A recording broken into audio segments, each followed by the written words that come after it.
Good afternoon. Welcome. Thank you for being with us. I am Dr. Dan Cairo, Special Assistant of Strategy and Operations to the Vice President for Equity, Diversity, and Inclusion. I use pronouns he, him, his, and él. And on behalf of the Equity, Diversity, and Inclusion Center and Student Affairs, we welcome you to our last monthly installment of this academic year of Reframing the Conversation. It is here where we address contemporary subjects affecting today's campus and the community at large. Please note that this conversation is being recorded and it will be closed captioned, which you will be able to find on our website at diversity.utah.edu. But before I begin our discussion today, I would like to acknowledge that this land, which is named for the youth tribe, is the traditional and ancestral homeland of the Shoshone, Paiute, Goshute, and Ute tribes.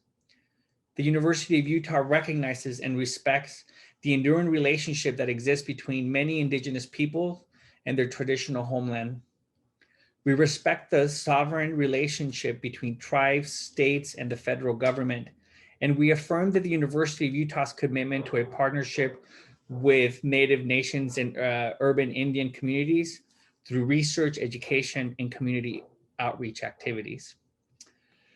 So for today's panel discussion, White Supremacy and Antisemitism, this conversation is being co-hosted with our partners from the Hinckley Institute of Politics in celebration of You Remembers.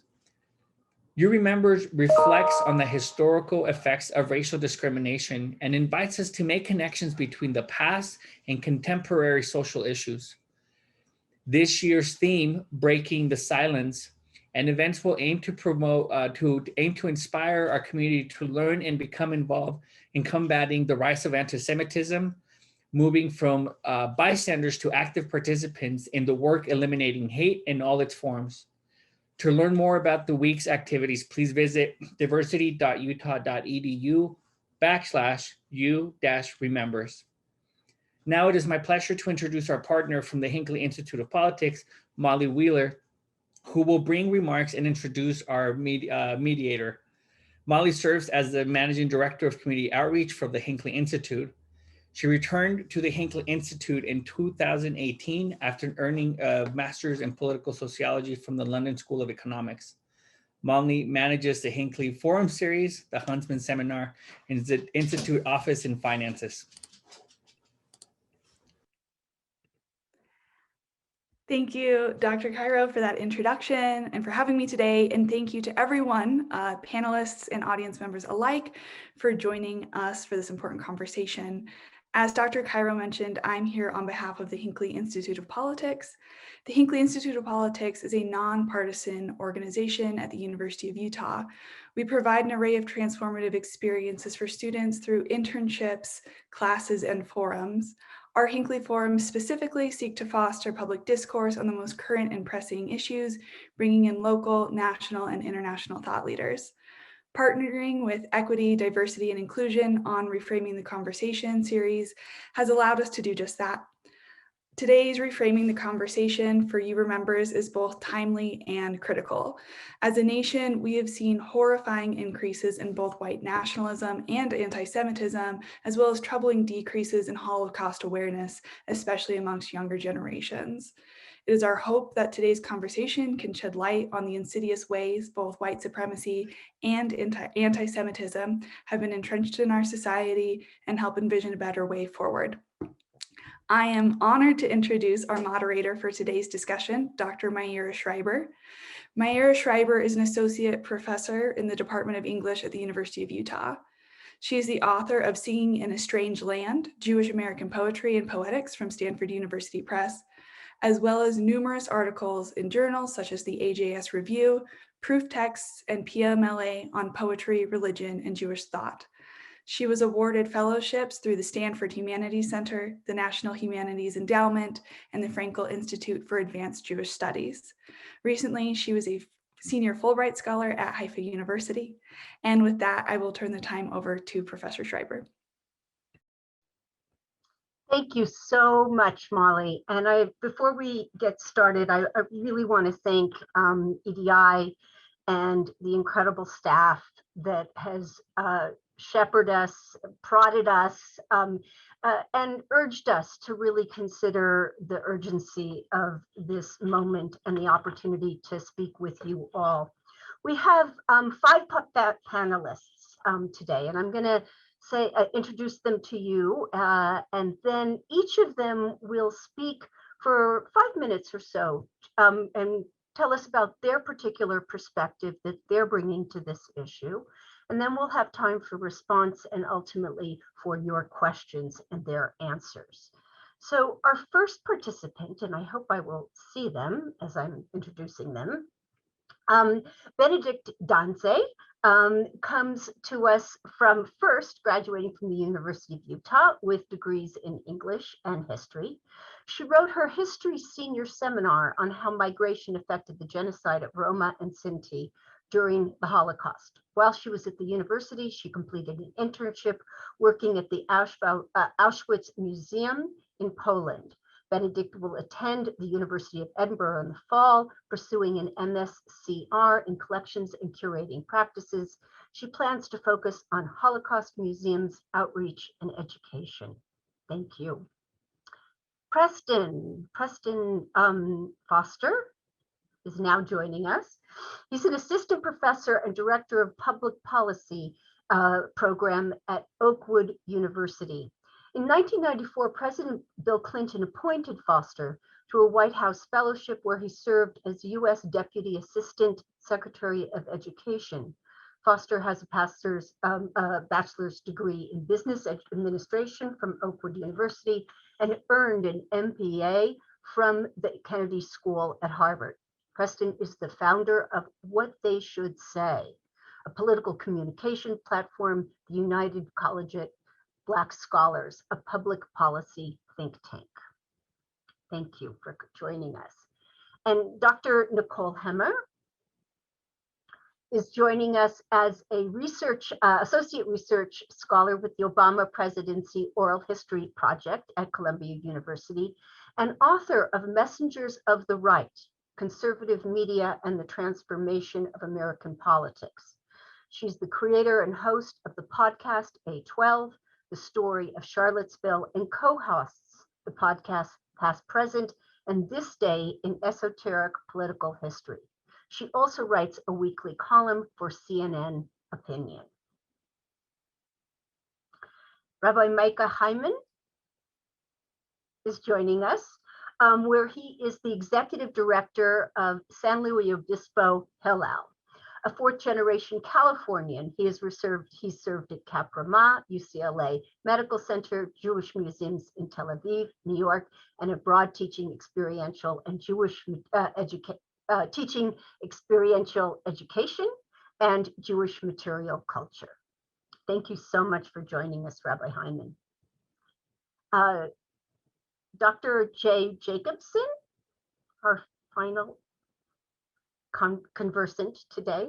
Dr. Jacobson is Professor Emeritus of Infectious Disease and Medical Ethics at the University of Utah School of Medicine.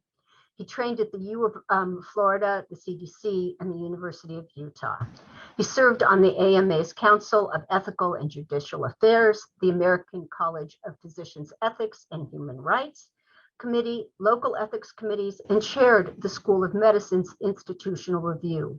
He's published many book chapters and essays, and recently the Patient as Victim and Vector, Ethics and Infectious Diseases has been reissued. He is a past president of the United Jewish Federation of Utah and chair of its Taskforce on Antisemitism and its Partners Against Hate, Successful Advocates for Utah Hate Crimes Law. So you can see we have a range of voices and presences and perspectives with us today. I just will reaffirm quickly what Molly said about what brings us to this moment. It wasn't that long ago, it was only 3 months ago, that on January 6th that we watched with horror as insurrectionists made a conservative effort to interrupt the democratic process and to wreak havoc in the name of starting a race war. Among the many bewildering and terrifying events of that day, we were assaulted by a host of symbols and slogans that combined Trumpism with celebrations of white power and neo-Nazism. It was hard to understand what was happening, and I think it's still hard, and we have work ahead of us. This week at the University of Utah, we're coming together to remember the Holocaust and its atrocities, but also to begin to make crucial connections between the past and our own moment, so as we work towards a better future. So going alphabetically, I invite now our panelists to say, bring us to their moment in terms of understanding this shared concern. Thank you. Benedict. Hi, I'm Benedict. Thank you, Dr. Shreiber, for the introduction. And my specialty is more in Holocaust education and Holocaust history. And one of the things that has really impressed me over the past year and even in the past couple months is just the increase in hate and in ignorance, honestly, around the country, and how much we're struggling in educating our population here and honestly around the world in Holocaust and in anti-Semitism and in these issues of racism. And one of the things that I really focus on and wish that we could focus on as a country in our studies is the idea that an expanded Holocaust education and an expanded education and outreach system could really help to eliminate some of this ignorance and hate that we see so prevalently in the world.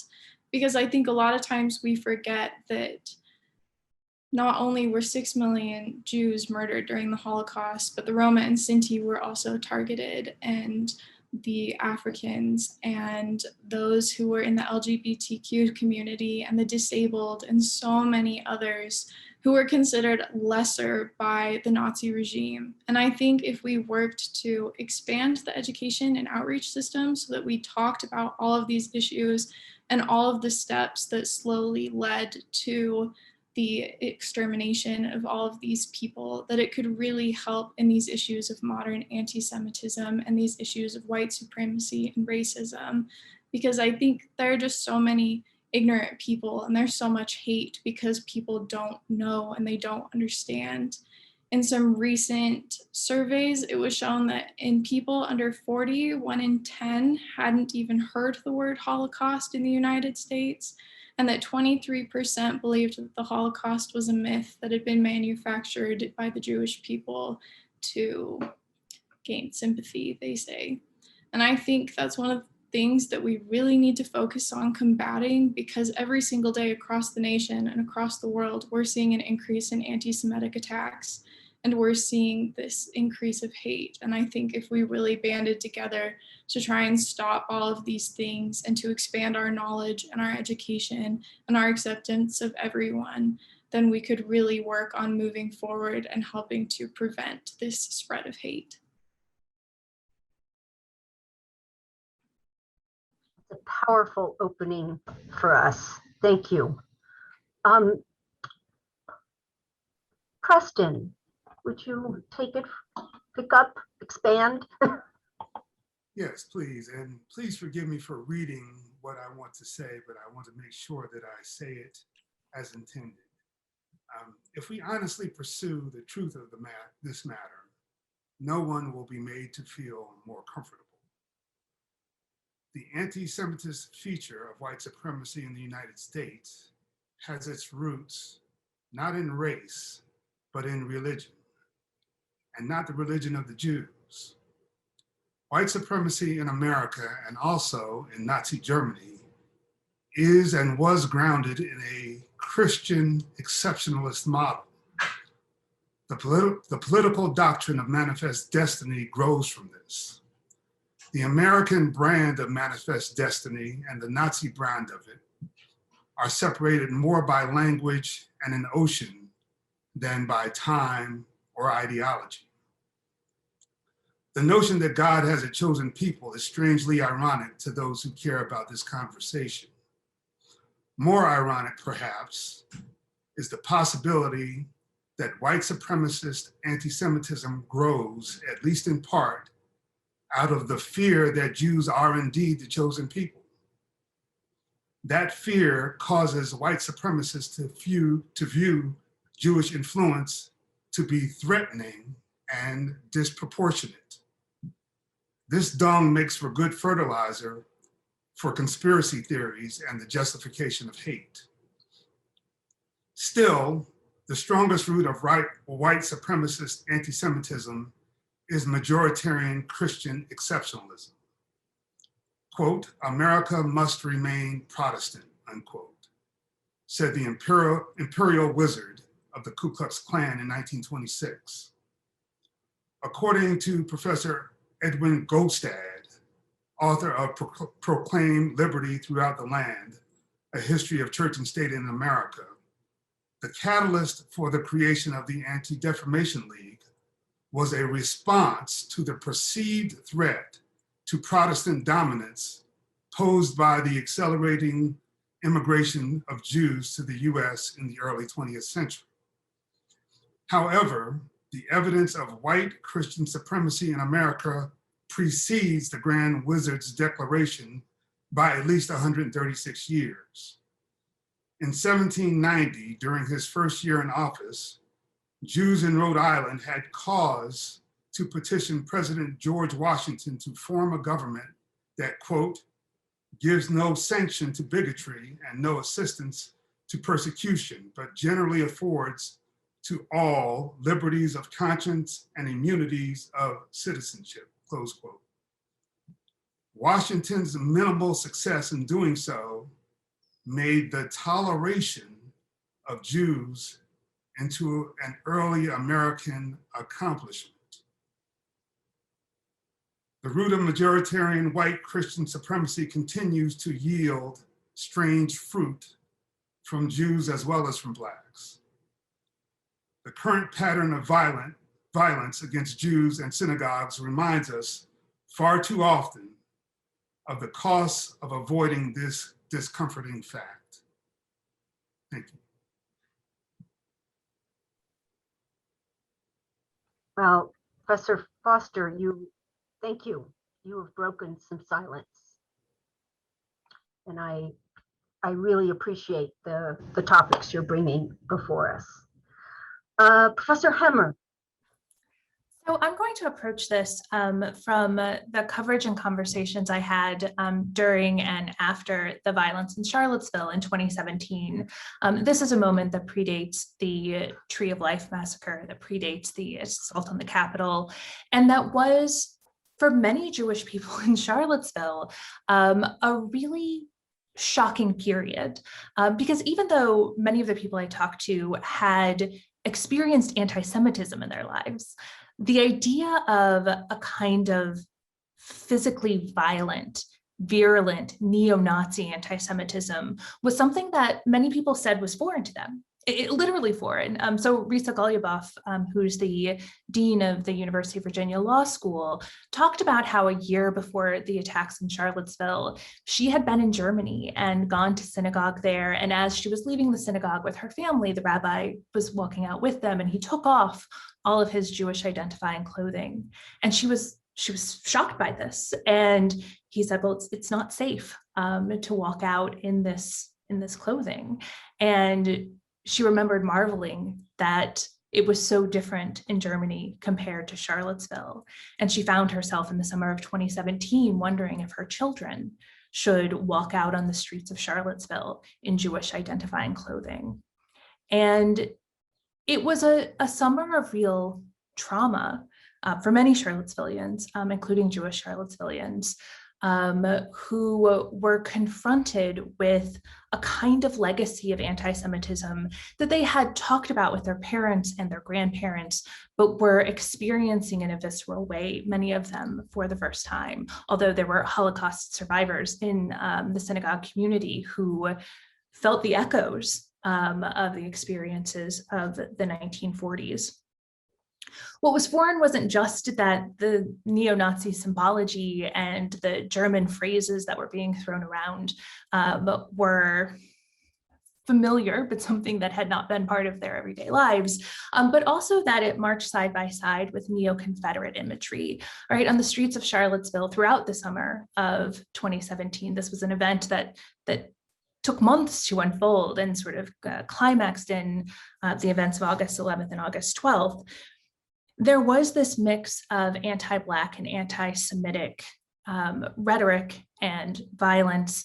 And what I was so struck by in talking with Rabbi Tom of Congregation Beth Israel in Charlottesville was a real awareness of how white supremacy brought together anti-Semitism and anti-Black violence that was an important point of reflection for the almost entirely white congregation at Congregation Beth Israel, and how over the course of what was known in Charlottesville as the Summer of Hate, when there were all of these alt-right and Ku Klux Klan and neo-Nazi figures in Charlottesville, that at the synagogue, they were doing real work at confronting their own white supremacy and what it meant to confront and acknowledge anti-Blackness in their community, and something that they needed to do in order to effectively dismantle white supremacy.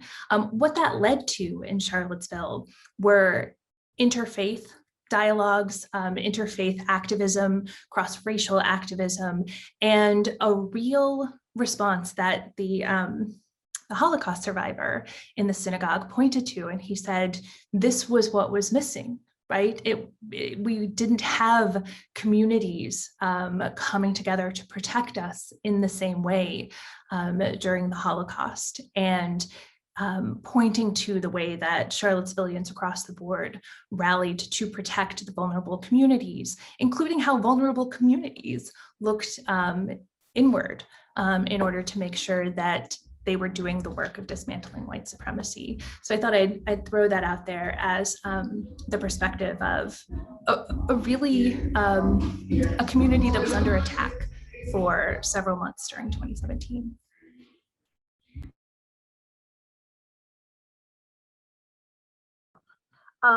That's very helpful. And I think beginning to put the connections across communities is why we've gathered today.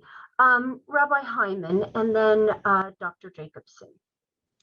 So I'm just so honored to hear this depth and the breadth of this horrible, horrible moment, and yet the potential for learning, education, and conversation.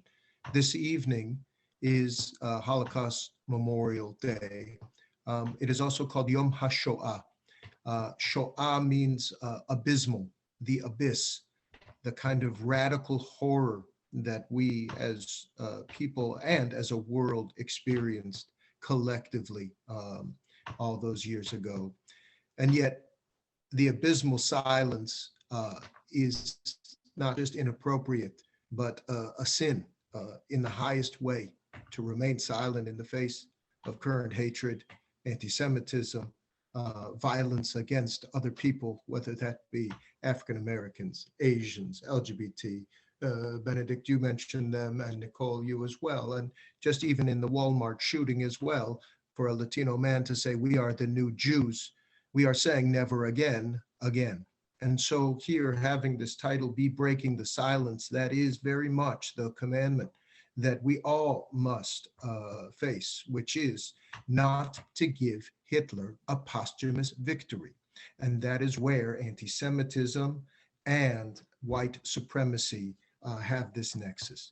And so when I light 6 candles this evening to represent the 6 million Jews, there are more candles to light.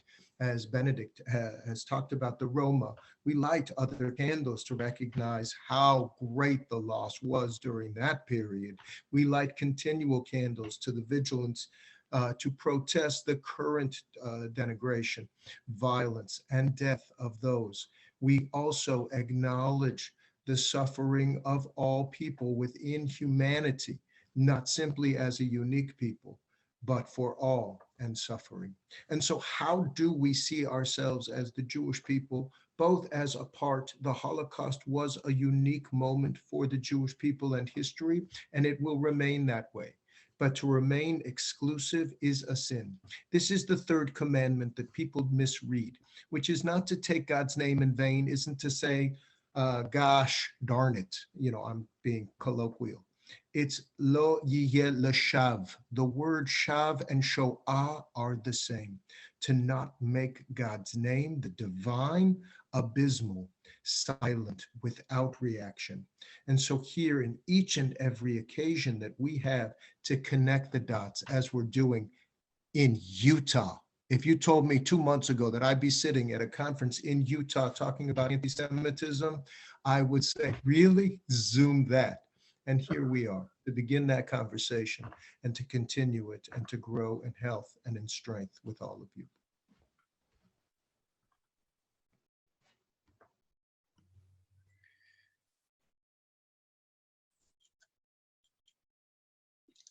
I thank the rabbi for comments that are just perfectly suited to what I wish to share.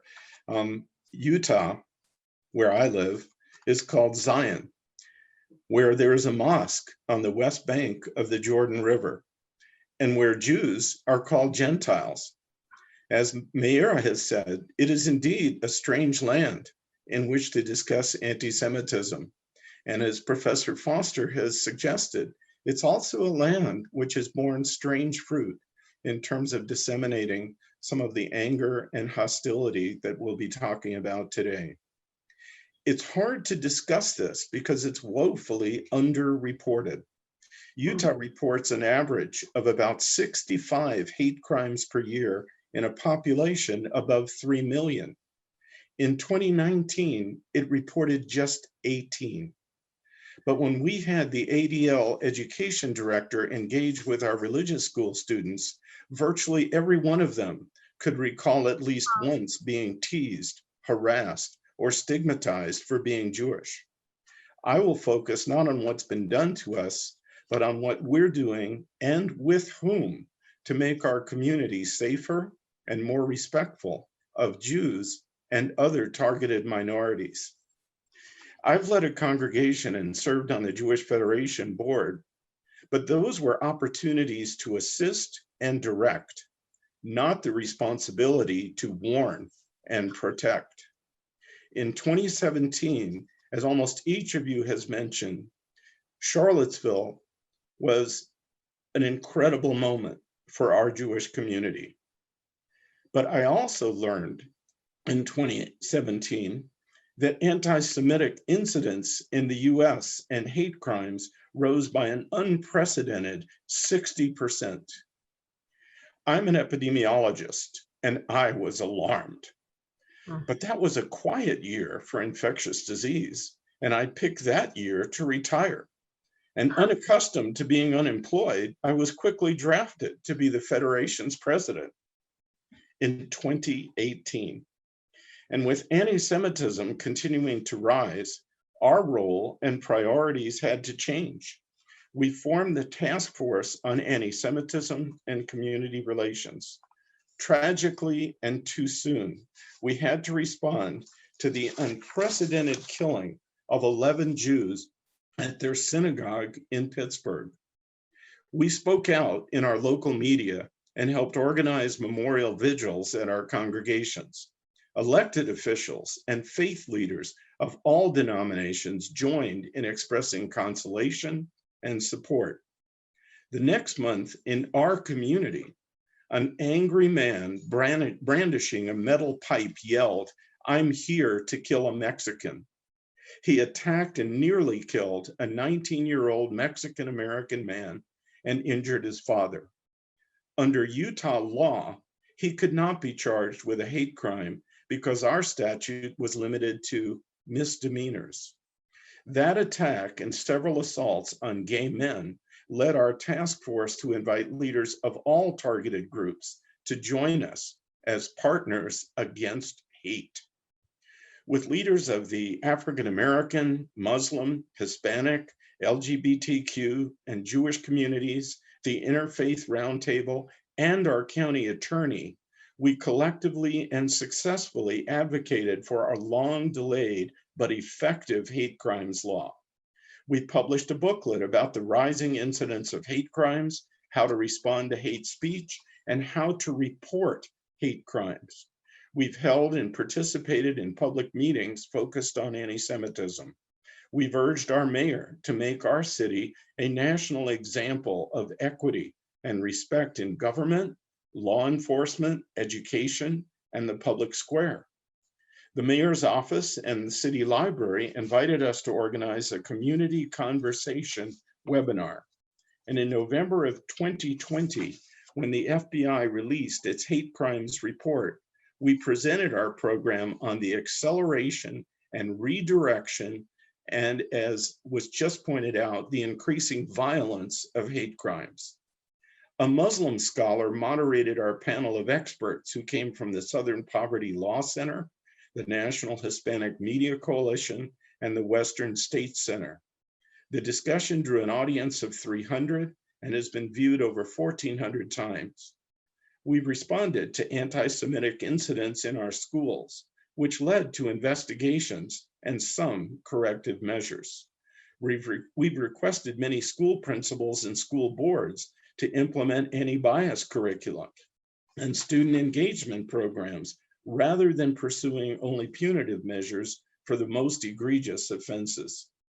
We've arranged site visits by an ADL education director to encourage adoption of their No Place for Hate program, which is currently in over 1,400 US schools. Acceptance has been difficult, but one high school has just completed the ADL designed climate assessment. That comes just before the arrival of a new district superintendent who's African American and likely to welcome programs that recognize and help manage unconscious bias. We've just recently, with our partners, written a letter to our local newspaper, joining in solidarity with Asian Americans who sadly have become the most recent and in many ways most offensive targets for this hatred that spreads across so many groups. We've had remarkably strong support for our work against anti-Semitism from leaders of city, county, and state government, from Hillel, and from the University of Utah leadership. And this webinar today is powerful evidence of that institution's commitment to remembering and learning from the past to build a better, more secure, and more equitable future. Thank you so much. So we have, first I want to let all our audience and auditors listen, who are listening, that there is a question and answer feature. And if you put your question in the Q&A little icon at the bottom, I will make sure that it gets directed to the right, or at least a panelist who might be able to take it and pursue it. So we have at least one question, but I wanted to open it up for a little cross conversation with this group. I'm moved and hear the thoroughgoing accounts on the part of Dr. Jacobson and all of the work that's going on in our town, right, where we live, and really, taking the matter into hands. And at the same time, I'm very struck by what Benedict said, which is that there is this huge gap in education, right? And I'm wondering, I was thinking about Professor Hemmer and your, I don't know how to say, your interest in podcasts, and how do we begin to educate? Where are the gaps? Where are we getting, who aren't we reaching, and why are we not reaching them?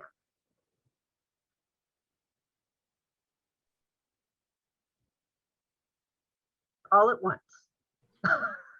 Well, I'll jump in. Thank you. I teach at Oakwood University, which is in Huntsville, Alabama. Oakwood is a Seventh-day Adventist, historically Black college. We aren't well known, but we produce top-level students who go to all the best schools, etc. But in our public policy program over the last 6 years, we've had APAC, the American Israeli Political Action Committee, recruiting our students. And several of our students have been immersed in APAC, even though they don't necessarily share many of their political views. And I have found that even with that immersion, that there still are unanswered questions that I think hinder a richer conversation, not only between Blacks and Jews, but between Jews and the rest of America. The Netanyahu-Likud stance toward the Palestinians still for many students goes unexplained or is avoided at the risk of inviting the charge of anti-Semitism. But again, until these issues are hashed out for those who are ignorant, and I don't use ignorant as an accusation, it's a description. And when people don't know about the Holocaust, they're ignorant. When they don't know about the history of lynching in America, they're ignorant. And so we have to have courage to engage these difficult conversations about issues that in polite society we would rather avoid, because into these vacuums go these conspiracy theories or these opportunistic politicians who will fill it with garbage. You know, I think it was, oh, please, Nicole. I'll speak very quickly, but just in addition to, obviously there are amazing museums and places that obviously people haven't been able to visit a lot in the last year. But I do think that podcasts and meeting people where they are, sometimes using mediums that may at first seem like they're too trivial for really significant topics. And here I'm thinking of things like Instagram and TikTok, but they actually can be places of education, and they can be places of meeting people where they are. I mean, I also think that they're sort of like mid-level places to reach out, including journalists in a lot of ways. The coverage of Charlottesville in the immediate aftermath, the anti-Semitism tended to drop out of the story in a lot of ways. And trying to keep it surfaced was actually pretty difficult. I think it was until the Tree of Life synagogue shooting that the conversation about white supremacy kept oozing its connection to this kind of rampant anti-Semitism that was, as we know, like leading to more and more hate crimes in 2016 and 2017 and beyond. So there are a lot of different levels at which the conversation needs to be pushed, not just in different venues, but making sure that we're talking to opinion shapers as well. This might be a really good place to bring in Jake Peterson's question. It's directed towards you, Dr. Hemmer, in particular, but I think that the panel might really be able to speak to it. So this is the question. In discussing Charlottesville as an example of contemporary anti-Semitism, what do you have to say about the rise of anti-Semitism in AOC's congressional district in New York City and her refusal to acknowledge it or engage with other local Jewish leaders on the matter? That's the question. So this is somewhat outside of my area of expertise, and so I'd be interested to hear what other people say as well. There has been a pretty significant spike of hate crimes in the Jewish community in New York, not just in AOC's district, but elsewhere. I mean, I would not draw a parallel between the anti-Semitism and the violence in Charlottesville and lay that at the feet of Alexandria Ocasio-Cortez. She's been outspoken against anti-Semitism in her district, including most recently when, after the Capitol attack, a Confederate flag was tied to the one of the Jewish centers in her district. So I want to make sure we're not making an equivalency there, but that it is the case that anti-Semitic violence has been on the uptick and is not always reported on in equal levels to its rise. Right. I think one of the things for me pertaining to like breaking this silence in education is when we actually start talking about these issues in the community and in schools. So in the United Kingdom, they just did a study that showed for this knowledge really to become part of like the lifelong journey of education and acceptance, that all of this needs to be starting before junior high school and middle school. They're saying by age 14, kids are old enough to be able to understand all of these complicated issues, and that these are all things that should be taught to children and can be introduced at a young age so that by the time they reach high school and then university, they're able to talk about it at a more complex level. So it isn't just something that's suddenly being thrown at them in US history that, oh, we went and participated in this war and we liberated these concentration camps. And that's really the only mention that a lot of students are getting. And it's an interesting like concept to look at because I know a lot of people worry, oh, this is too serious, this is too scary a topic.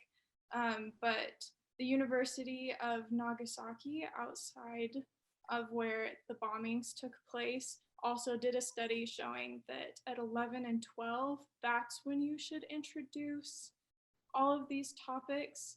And they actually send their students to the sites of the atomic bombings to go and learn about that history.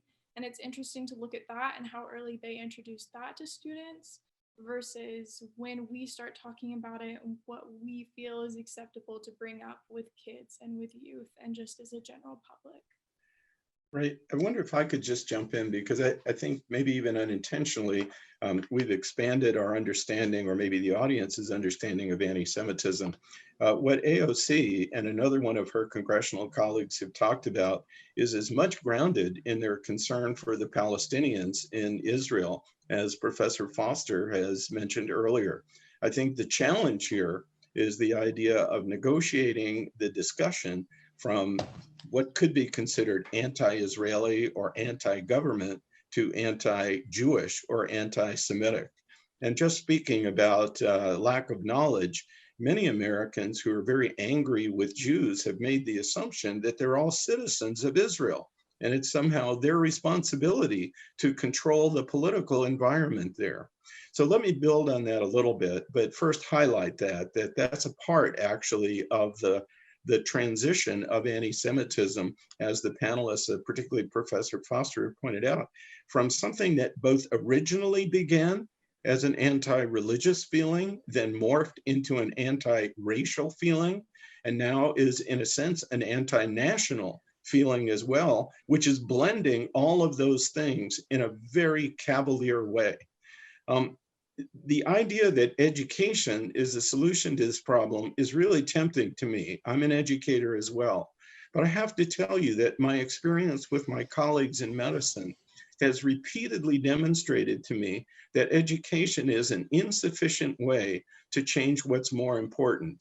Many of you know the kind of acronym KABB, knowledge, attitudes, belief, and behavior. Of all of those, the easiest to change is knowledge. And my young colleagues do extremely well on exams, including licensing exams. But when we study their beliefs and their practices, we realize that they're often distressingly far from the answers that they correctly provided on their tests. So I guess what I would make a plea for is that when we think about education, we think about it much more carefully than the transfer of information. Our target really must not be getting the questions right. The fact that more Americans could correctly estimate the number of people killed in the Holocaust is much less disturbing to me than the white supremacists who have read books about the Holocaust, know exactly what happened, and are very upset that not more people were killed. So I guess what I really want to say is I'd love to see us think about, as Professor Hemmer mentioned, thinking about strategies of education. And I think I want to hear more about engagement and who is doing the educating. And I think that I'm now disappointed in the strategy of providing information to young people without helping them think about who these other people are. White students growing up without a person of color in their entire middle school and high school career may have read about the Holocaust, but I'll submit they really don't know much about Jews. And I think that also means they don't know many Jews and people of color. And I would really put a lot of emphasis on creative ways to bring people together. And that's especially true when groups are intrinsically hostile. The best thing to do, I think, about AOC is some of what has been done, which is to enlarge her circle of acquaintance and to continue the conversation and not succumb to what many of us do is when we know people are hostile to walk the other way. Yeah, I think this speaks to, what's the difference between ignorance and indifference? I don't know and I don't care. It's that nasty combination that they don't care and they don't know that can really seep up. And yet what we're hearing here is some of the gradations between anti-Semitism, anti-Zionism, racism, and just pure hatred that needs a little more clarification. To misquote Judge Bork, he said on the First Amendment and pornography, he knows it when he sees it. I don't know, because I see so many little TikTok videos and I hear kids talking in college, using racial slurs just as a kind of informality or cultural appropriation. These are very carefully constructed things that we don't think about well enough. And I want to say something clearly about white supremacy and Nazism and Hitler, because what Hitler was saying wasn't that the whites are at the top of the pyramid.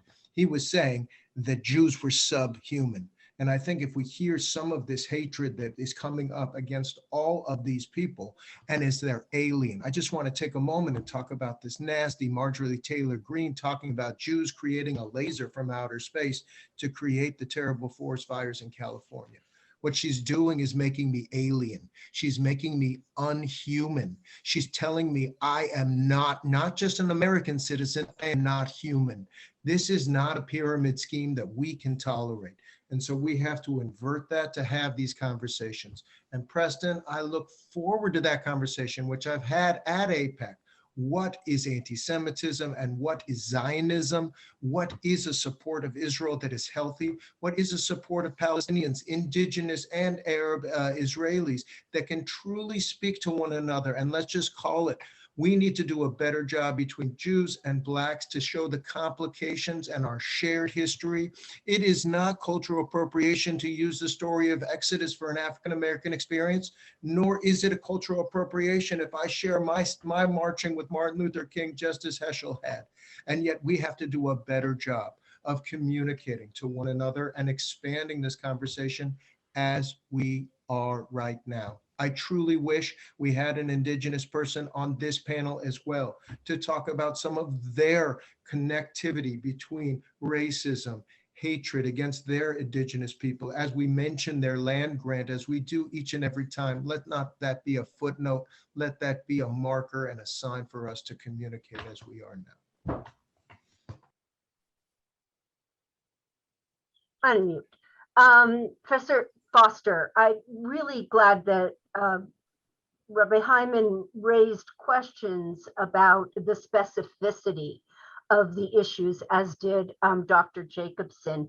There's several questions here. Now the questions are coming fast and furious, but particularly for Professor Foster, Brian Alba says, I didn't understand your comments and need to study your views to see your perspective. Where can I research Christian exceptionalism?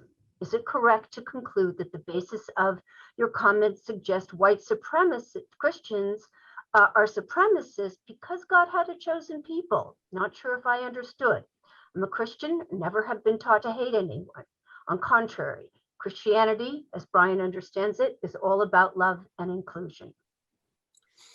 Yes, in my remarks, and this may not be a completely satisfactory answer, but in my written remarks, the Christian had a small c, not a capital C, because the Christianity that I'm speaking about is more tribal than Christ-centered, meaning that the doctrine of manifest destiny comes from the thought that God gave this continent, the American continent, to white Christians to tame for his glory. And so that mindset, not taught in the Bible, not taught by Christ, but appropriated by politicians who sought to justify their taking of this continent from the natives. That concept is easy to sell as a politician because it puts you in a moral high ground, and not only put you in a moral high ground, it gives you a cause, it gives you a mission that is morally justified in your mind. So much of the Christianity that I see surrounding politics, surrounding these issues, has nothing to do, and I'm a minister's son. So I can speak on this. I've seen ministers use the Bible politically, but when politicians use Christianity politically, it is usually to justify something that is biblically immoral. Really helpful. Thank you.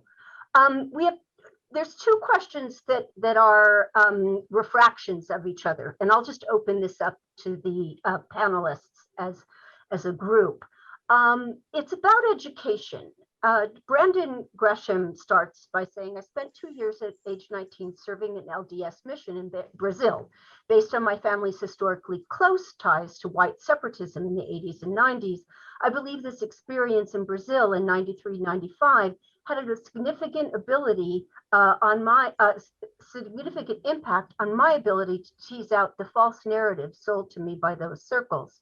My subsequent experience in the US Navy, serving alongside shipmates of various racial and religious backgrounds, reinforced what I experienced in Brazil.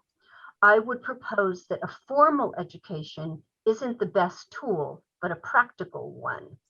And then Jessica asks, Jessica Ducara, what do you think is the source of power that controls education in our modern society? So the question about how is education serving or this nexus, this problem that we're looking at, and what are the alternative sites of education that we got to open ourselves up to begin to root this thing out? Well, I'm just going to praise Benedict, your work at Auschwitz Museum, there, and Holocaust Education Museum work. And then I want to shout out to Nicole and your work in podcasts. These are alternative forms of education. And I would go all the way to TikTok to say, in these small and big ways, in real time, to confront and to address some of these things outside, but complementary with a formal educational system that can recognize it. As you have this equity and inclusion departments that are happening all across this country, how do we address this top down and bottom up, and they can come together to really form a powerful change in not just our education, but as Jay said, our behaviors, so that we can act differently and therefore change the way we think. So we're getting to the end, so I just want to make sure that absolutely everybody gets to say something. So please, Jay, go ahead. Just to comment quickly about two things. One is thinking about what needs to be taught. And we haven't really approached this other than in a historical way and maybe even a sociological one. But there is a psychological way to think about this. And I loved hearing the word tribal as opposed to certain Christian denominations. We're all pretty tribal, and we're all carrying lots of implicit and unconscious bias against people who look different than we are. And that's manifest very quickly when we see power shifts. That is, a minority that's been oppressed has not been in a position to exercise their biases, which might be very understandable against their oppressors. But when they become powerful, instead of maybe incorporating that lesson, which we try to incorporate on Passover, which is try to remember that we too were slaves. Sometimes when we're empowered, we begin to exercise those biases. So my first quick comment is what we need to be teaching to these young people, who I completely agree should be at a very young age, is the awareness that we are all carrying bias. And we don't have a system for eliminating that or destroying it. But awareness is the first step toward managing it. And so that's a skill set to learn. It's not the same as content-rich education. And my last point is the wonderful way that that can be done. You asked Maeera about where to do it. Students themselves can be tremendous allies in this effort. The generations of students that we're seeing now, I think in many ways grow up with less overt bias toward difference than my generation and others earlier. But the best way I think that they can work as teachers is to engage with each other. And so what we've been trying to do, and of course I mentioned many other schools have done it, the Anti-Defamation League has a student engagement program, not a curricular program, but an engagement program where they invite students who are diverse in our schools today to work together to acknowledge the problems that some of those students are having and speak directly under careful facilitation to others who are hurting them or harassing them, so that people can see firsthand what the consequences are, even of their speech and their jokes, right? For a teenager, it's not hate crimes, it's harassment and objectification. And so I think we have solutions at hand. We just need to all be more aggressive at implementing them.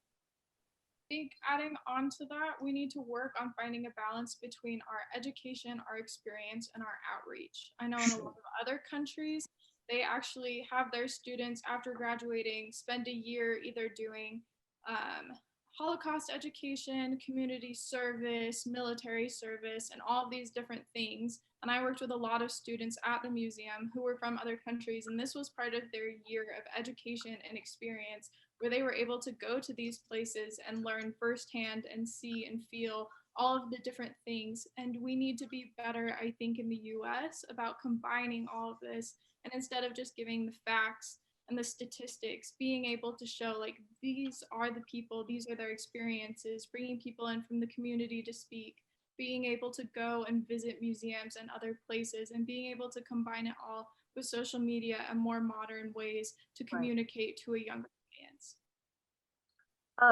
Preston, Nicole?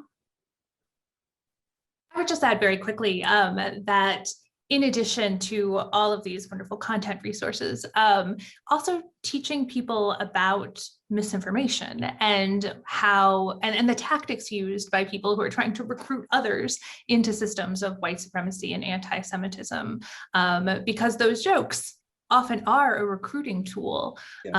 And explaining how that works and how they're used as forms of engagement and of dehumanization and what radicalization looks like. I think that's important as well, because people need to understand systems as well as all of this really important history, all of those really important experiences, because there are bad actors out there who are highly educated, like Richard Spencer, who's a very highly educated person, but is invested in systems of power and manipulates people who are also invested in those systems of power. And so teaching about that kind of manipulation, I think, is very important, because people want to feel savvy and they want to feel like they know when they're being manipulated. And I think that can be a powerful tool. Thank you. Preston? Just very quickly, I believe, and I'm so glad that both Jay and Micah brought it up, I believe in immersion, meaning that to be educated by people who have experienced what's being taught. This is why we encourage our students to go to APAC. They resist because they think they don't agree, but how can you know if you disagree with someone that you have never been in the same room with? Right. When you've not been discomforted by their whole story, not just the snippet that appeals to you politically. So I believe that if we can be brave enough to stay in a room with people who have a different story and listen to it being told firsthand, as opposed to someone who shares your point of view and has a skewed interpretation, you then might have a different point of view. You've brought us to a beautiful place. I think the risking the conversations is really what we're trying to do here, and we're going to invite all the rest of you who are out there to pursue those opportunities. You've asked if our panelists will be available to email and such. Panelists, are you available? I hope Sure. you will take them. You've stirred up a lot of interest, so thank you.